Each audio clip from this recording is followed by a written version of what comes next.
भक्तय जाना जय देही उदास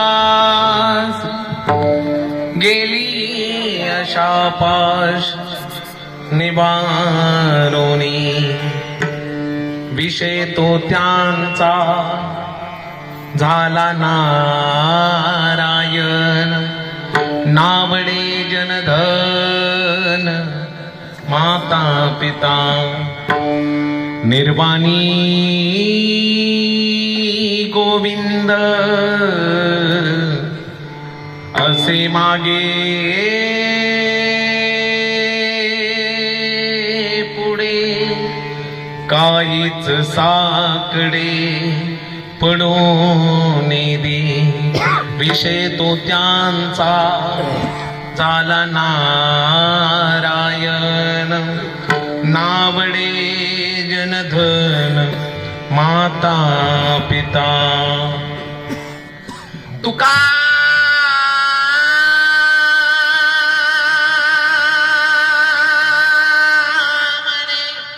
सत्या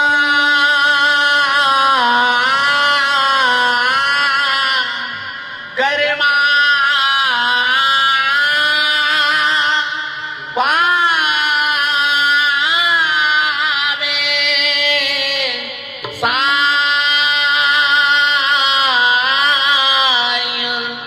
घातलिया भय नरका जाणे विषय तो त्यांचा झाला नारायण नावडे जनधन माता पिता समचरण सरोजम सांद्रणीला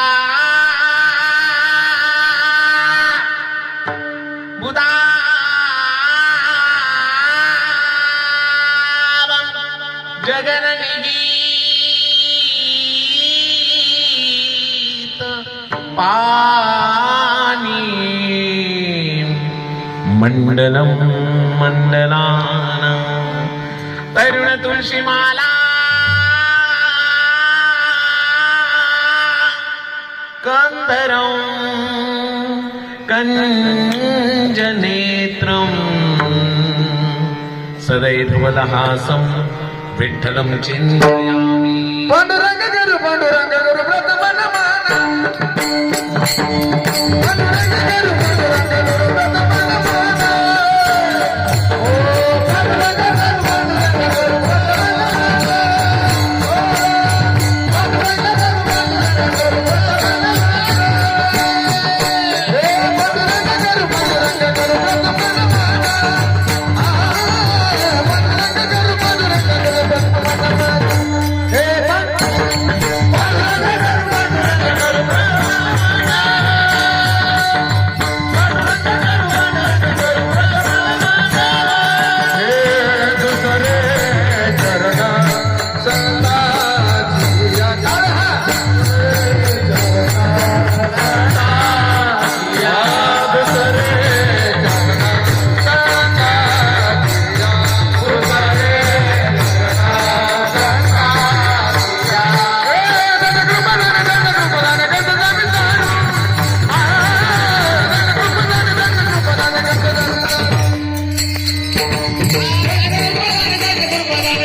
श्री चरण संताचे त्यांचे गोपदानी कधीचा विस्तार बाबा सद्गुरुदास तुका ज्यांचे गावी केला वास तयासी नसावे उदास अलंकापुरी रम्य सिंहासनस्थं पदंबोज तेजस प्रदेशं विरिंद्रादिदैवै सदा स्तूयमानं समाधिस्थमूर्तिं भजे ज्ञानदेव ओम नमो ज्ञानेश्वर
चरचरी न तातो न माता न बंधुर न दाता न पुत्रो न पुत्री न मृत्यो न वरता न जाया न विद्या न वृत्तिर्ममैव गतिस्त्वं त्वमेका भवानी नमो सद्गुरु तुकया ज्ञानदीपा नमो सद्गुरु सच्चिदानंद रूपा नमो सद्गुरु भक्त कल्याण मूर्ती नमो सद्गुरु भास्करा पूर्ण कीर्ती सेवे लागे सेवक झालो तुमच्या लागलो निज चरणा अहो स्वामी तुकया देवा यावरी नका करू अभे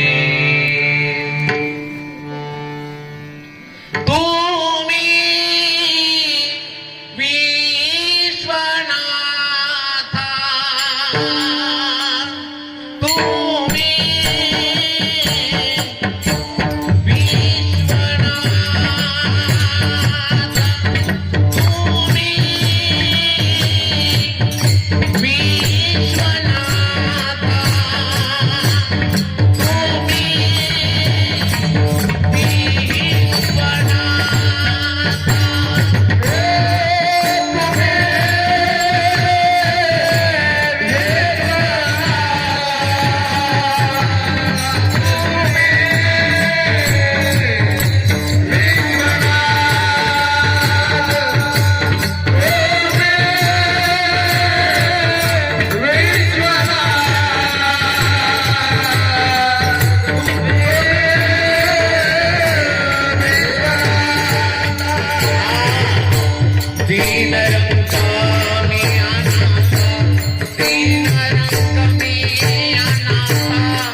पाया पडिलो भराडी भक्त ऐसे जाना देते उदास केले अशा पाशने मारुनी विषय तो त्यांचा झाला नारायण नावडे जनधन माता पिता.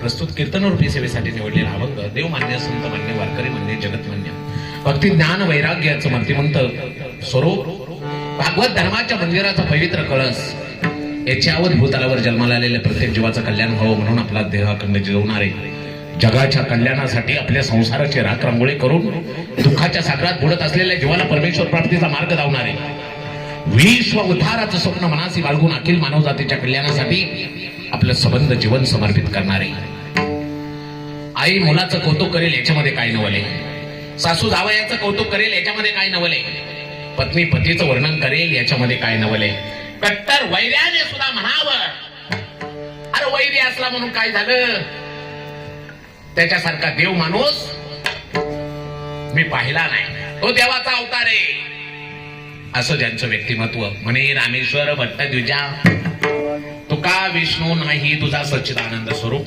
वैराग्य बलधारी ज्यांची कीर्ती चराचरी जगद्गुरु तुकोबारा यांचा हा 4 चरणाचा अभंग असून या अभंगाद्वारे खऱ्या भक्ताची ओळख करून देतात. विठाला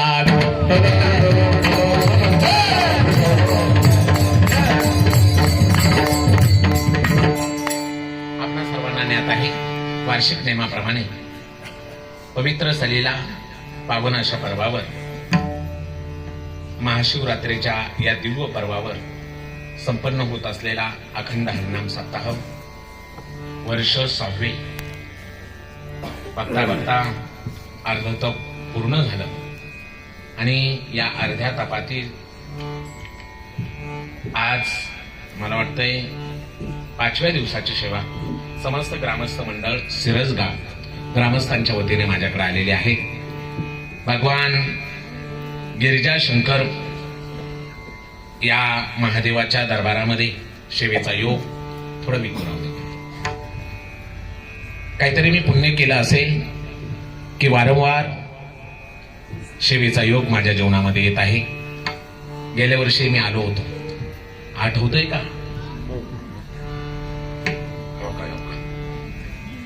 बारकी पोरं सुद्धा म्हणतात हा. आपल्या सर्वांचं माझ्यावर असलेलं प्रेम, या प्रेमाची पावती म्हणूनच आज या ठिकाणी सेवेचा योग येतोय. मनापासून धन्यवाद. खूप सुंदर निवेदन आहे महाराज, अतिशय सुंदर निवेदन आहे. सुंदर मंडप आहे, सृष्टीमय तितकी सुंदर आहे. गायक वादकही काही बोलायला नको महाराज. कीर्तन समर्पणामध्ये मला साथ करणारे गायनाचं गोड अशी ज्यांची पहिली चाल आपण ऐकली, गान कोकिळा आदरणीय अशोक महाराज खूप गोड साथ मला करत आहेत. महाराजांसाठी एकदा जोरदार टाळ्या वाजवायच्या. गायनामधली त्यांची तयारी आहे, कारण त्यातला मी थोडासा अभ्यास आहे म्हणून सांगतोय. खूप गोड आहे, स्वभावही गोड आणि गायनही तितकं गोड. अशोक महाराजांना मनापासून धन्यवाद. दुसरे आमचे समाधान महाराज पुढे समाधान महाराज लोखंडे, तेही गोड मला साथ करत आहे. समाधान महाराजांना सुद्धा खूप मनापासून धन्यवाद. सगळे महाराज मंडळी, आता मला सगळ्यांची नावं माहीत नाहीयेत, पण मृदुंग वाजवण्यासाठी विशाल महाराज बर्डे या ठिकाणी आवर्जून उपस्थित आहेत. वय थोडंच आहे पण अतिशय जीव तोडून वाजवत आहेत आणि चांगला रियाज आहे, त्याच्यामुळे बोटं बी स्पीडनी पडत आहेत. त्यांच्यासाठी खूप खूप धन्यवाद. त्यांच्यासाठी एकदा टाळ्या वाजवायच्या. महाराजांना मनापासून धन्यवाद. सगळेच या ठिकाणी ज्यांच्यामुळं मला इथं येता आलं, हे आजचं सौजन्य ज्यांनी घेतलंय आदरणीय सभापती साहेब महादेवराव पाटील हिवाळे आहेत साहेब.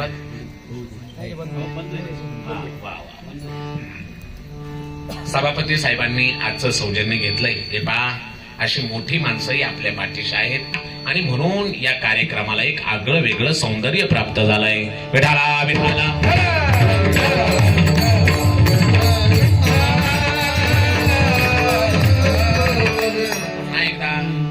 श्री माधवराव पाटील हिवाळे सभापती साहेबांना मनापासून धन्यवाद. त्याचबरोबर या कार्यक्रमासंदर्भात मला वारंवार फोन करणारे बाबासाहेब माधव इंगळे अध्यक्ष साहेब, हे मला वारंवार फोन करत होते. आज ते नाहीयेत, परंतु आज त्यांनी वारंवार मला या कार्यक्रमासंबंधात फोन केले. त्याचबरोबर आनंद सुभाष बोकाडे यांचंही माझ्या संपर्कात होते. दादाराव माऊली, ही सगळी मंडळी, सर्वांची इच्छा होती की महाराजांनी यावर्षी परत यावं. आज दुसऱ्यांदा शिवेचा योग माझ्या जीवनामध्ये शिरस गावामध्ये येतोय. शिरसगाव इंगळे खूप छान मंडळी आहेत. आपण सर्वजण खूप तनमन धनाने या ठिकाणी हे कार्य करत आहात. एकच सांगेल, 2 पावलं तुम्ही परमेश्वराच्या दिशेने टाकली, 2 पावलं तुम्ही गिरिजा शंकराच्या दिशेने टाकली, 100 पावलं माझा गिरिजा शंकर तुमच्या संकटाच्या वेळी धावून येतो, तुमच्या संकटात तुमच्या पाठीशी उभा राहतो.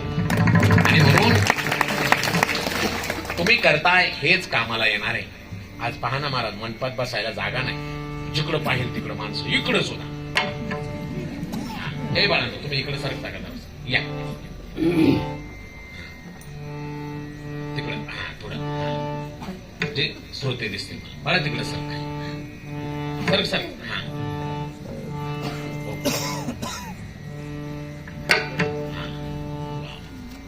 लाडक्या बहिणींची संख्या लय मोठी. बघा ना मग, इकडं बी तुम्ही काय साध्या माणसाच्या बहिणी येतोय, मुख्यमंत्र्याच्या, ते बी लाडक्या. एकदा महिला मंडळांसाठी जोरदार टाळ्या वाजवायच्या. मोठ्या संख्येने आहात. राहू दे. आपण सर्वजण आलात. थोडा वेळ माझा राहिलाय, अगदी थोडा वेळ मी चिंतन करण्याचा प्रयत्न करणार आहे. पुन्हा एकदा सगळ्यांच्या चरणावर नम्र अभिवादन. खूप सुंदर सिस्टीम आहे. आवाज द्या फक्त. सर्वांनी एकच तास माझ्याकडे आहे. 1 तास सर्वांनी सर्व अंगाचे कान करून ऐकायचे. भजनाच्या वेळी टाळी वाजवायची. उठाला विठाला.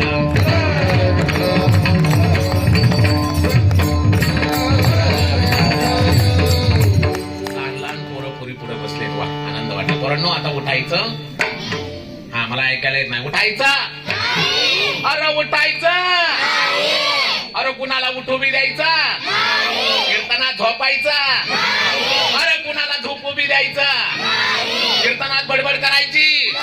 अरे कुणाला बोलू बी द्यायचं. कीर्तनात विठ्ठल विठ्ठल म्हणायचं. शिरसगावचे पोरच आहेत. अगदी खरंच अभ्यासवाणी सात्विक पोरं आहेत. वा, बाळांनाही मनापासून धन्यवाद. थोडा वेळ लक्ष देऊन ऐकायचे. विठाला विठाला.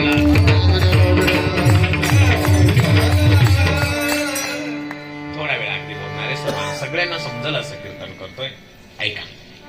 अनमोल किमतीचा नरदेह परमेश्वराने आपल्याला दिलेला आहे. योगायोगाने मिळाला. मी सांगत असतो, काय योग साधला जन्म तुला लाभला, कोण देव पावला नरदेह लाभला, नरदेह लाभला. लय लांबून आलो बाबा आपण. तसं पाहायला गेलं तर देश बी आपला नाही, वेश बी आपला नाही. देश वेश नोय माझा, आलो सहज फिरत का. अरे माणूस व्हायच्या अधिकारी कधी घाडव झालो, कधी बैल झालो, कधी नालीतला किडा झालो. एक एक योनी कोटी कोटी फेरा आणि मग लागे वारा मनुष्य द्यायचा. ऐका ना हो बाबांनो, हा जन्म खूप सायासाने आपल्याला मिळालाय. काही मिळेल परंतु मनुष्य शरीर परत परत मिळत नाही बाबांनो. हा जन्म बांधणं करायला नाही मिळाला. हा जन्म आईश करायला नाही मिळाला. हा जन्म रुबाब गाजवण्यासाठी नाही मिळाला. हा जन्म कुणावर हसण्यासाठी नाही मिळाला. हा जन्म कुणावर जळण्यासाठी नाही मिळाला. हा जन्म देवाने दिलाय भजन करण्यासाठी.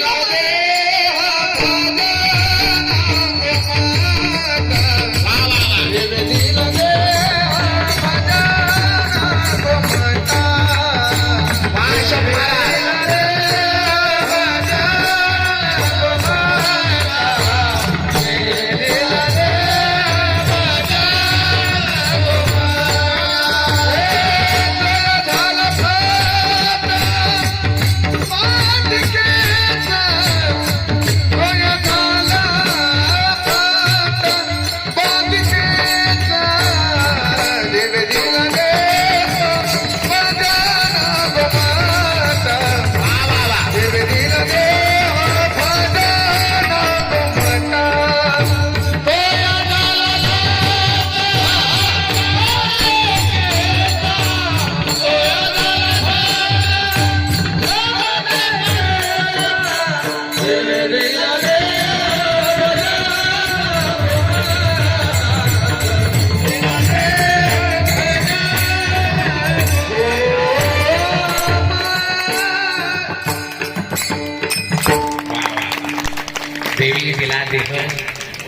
भजना गोमटा तो या झाला फाटा भादिकेता.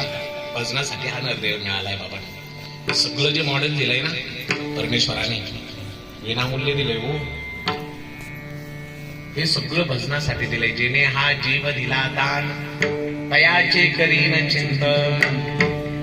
म्हणून त्या डोळ्यांनी त्या परमेश्वराचं रूपच पाहावं, कानांनी त्या परमेश्वराची कीर्तीच ऐकावी, हातांनी त्या परमेश्वरासाठी चांगलंच काम करावं. जोपर्यंत पाय चालताय तोपर्यंत तीर्थयात्रेला जावं. जव हे सकळ सिद्ध आहे हात चालावं या पाये तव तू आपले सोयीत पायी तीर्थयात्रे जाय चुकू नको. डोळ्यांनी काय करावं, त्या परमेश्वराचं रूप पाहावं. कानांनी काय करावं, त्या परमेश्वराचं गुणगान ऐकावं. हातांनी चांगलं काम करावं, त्या परमेश्वरासाठी टाळी वाजवावी.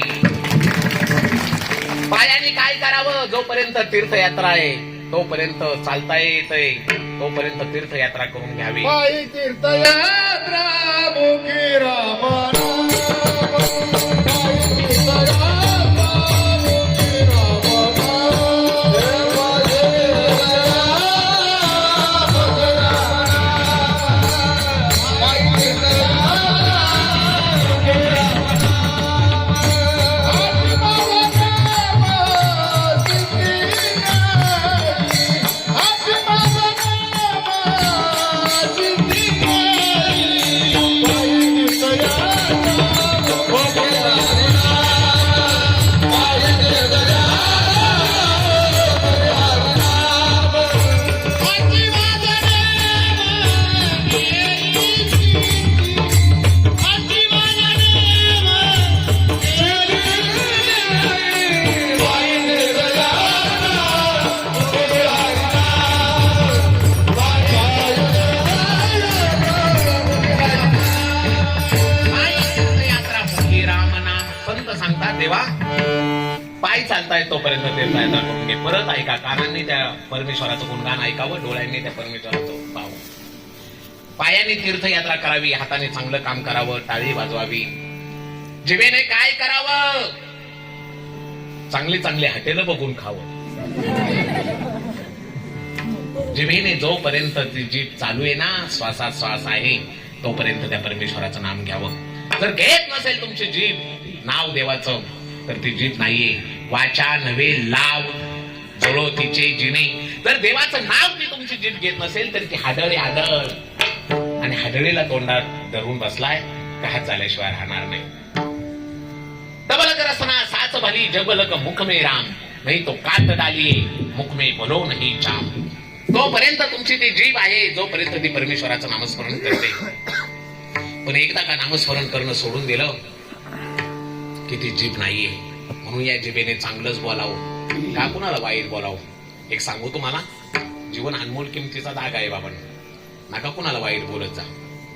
एक वेळ शरीरावर झालेली जखम भरून निघेल किंवा डॉक्टर औषधाने बरी करता येईल, पण जिभेने बोलून केलेली जखम आयुष्य गेलं तरी माणूस विसरत नाही. म्हणून कधीच कुणाला वाईट बोलू नये बाबांनी. का बोलायचं, का कुणाशी भांडायचं, का कुणाची निंदा करायची. याच्यासाठी जन्म मिळाला. का कुणाचं चांगलं झाल्यावर जळायचं. माणसं स्वतःच्या दुःखाने दुःखी नाहीये, दुसऱ्याचं चांगलं झाल्यावर जास्त दुःख मानून घेतात. आपल्याला राहायला घर नाही याचं काही वाईट वाटत नाही, पण शेजारच्यानी बंगला बांधला बळाच पोटा. कशासाठी, अरे काय कोण बरोबर घेऊन आले. ऐका ना. आणि म्हणून याच्यासाठी हा जन्म मिळाला नाही. निंदा तर कोणीच करायची नाही काय. कारण जो पाप करतो त्याला पाप लागतच असतंय, पण एखाद्याने निंदा केली की त्याचं पाप जो निंदा करतोय त्याच्याकडे जातो.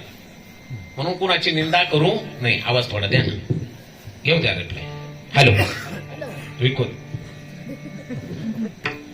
हा, निंदा कुणाची करू नये, असंच राहू. एक महाराज रस्त्याने चालले होते. कोण चालले होते, काय पोरं आहेत महाराज. हा, कडक आहे. महाराज रस्त्याने चालले होते. एक स्त्री आपलं काम करत होते. तेवढे ते स्त्रीने त्या महाराजांना पाहिलं. अरे दुपारची वेळ आहे, महाराज चाललेत उन्हामध्ये, थोडं पाणी द्यावं. म्हणून त्या स्त्रीने त्या महाराजांना बोलवलं, ओ महाराज इकडे. महाराज आले. उन्हामध्ये चाललाय, थोडं पाणी प्या. त्या स्त्रीने पाणी दिलं. पाणी दिल्यानंतर पाहिलं घड्याळामध्ये 12:30 वाजले होते. अरे साधू महाराज चालले, जेवले नसतील. त्या स्त्रीने सांगितलं, महाराज जेवणाची वेळ आहे, थोडस 2 घास खासाल माझ्या गरीबाच्या घरचं. तसं सांगितल्यानंतर महाराज जेवण्यासाठी बसले. त्या स्त्रीने चांगलं केलं का वाईट केलं? चांगलं केलं. वा, पोरं बाकी पोरच मिळाले.